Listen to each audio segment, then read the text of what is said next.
Hai semuanya, pada video kali ini kita akan mencoba aplikasi yang namanya Repairs yang disediakan oleh Odoo. Di sini pastikan kita sudah menginstal Repairs terlebih dahulu. Nah, apa sih kegunaannya? Seperti namanya, modul ini itu kita digunakan untuk membuat repair orders, yaitu order untuk memperbaiki produk yang sudah dibuat jika ada defect. Setelah itu, ini skenario yang akan kita gunakan. Kita akan membuat repair order untuk produk ini. Lalu, customer-nya adalah Azure Interior, location-nya adalah stock, dan lain-lainnya. Kemudian, setelah repair order-nya terbuat, kita akan lanjutkan proses repair hingga selesai. Nah, kita masuk ke menu repairs. Kemudian, kita create. Lalu, kita masukkan produknya adalah large cabinet.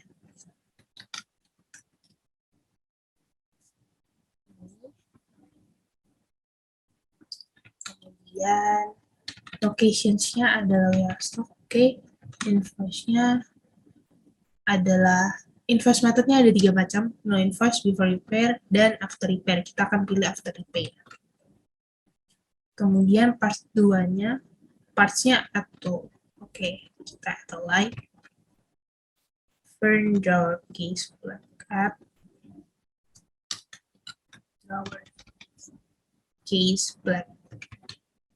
Oke, operations-nya repair service. Kita masukkan operations-nya adalah repair service. Kemudian customer-nya tadi terlewat adalah Azure Interior.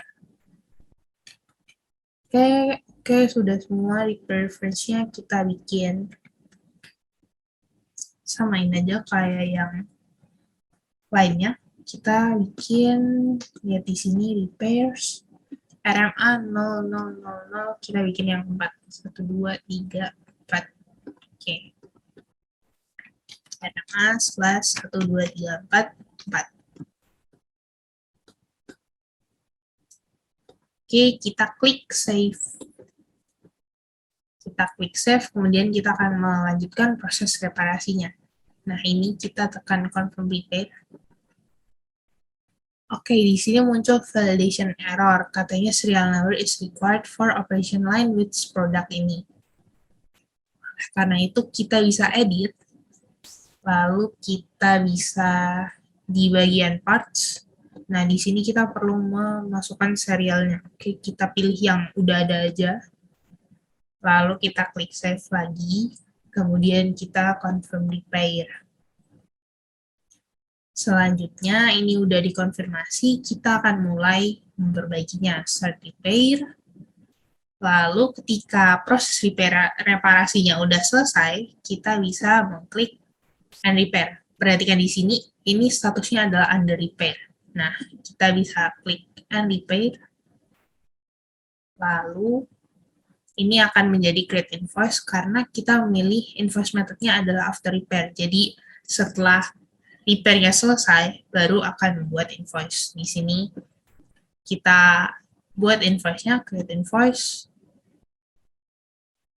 Lalu udah di sini invoice-nya kita bisa buka. Nah, invoice ini langsung berisi part dan operations yang digunakan. Semuanya udah ada. Nah, ini bisa kita confirm atau kita lanjutkan. Terserah kita.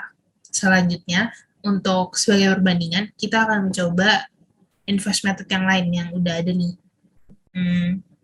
Yang pertama, kita mulai dari RMA 01. Ini invoice methodnya adalah no invoice. Nah, kita coba confirm repair.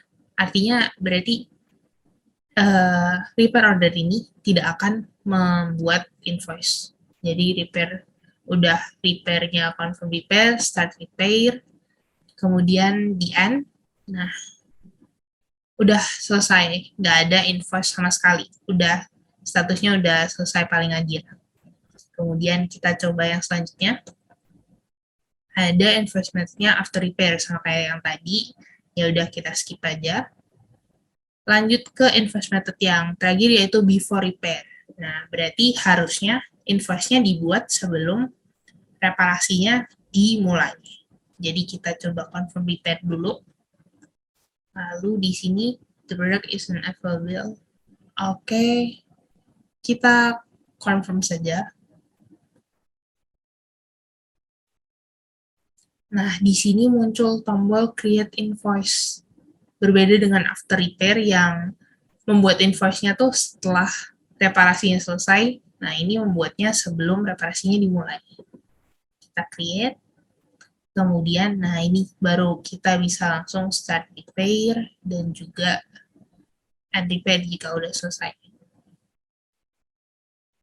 Oke, itu tadi kita udah melihat semua repair order cara membuatnya. Maka dari itu, sekian video kali ini.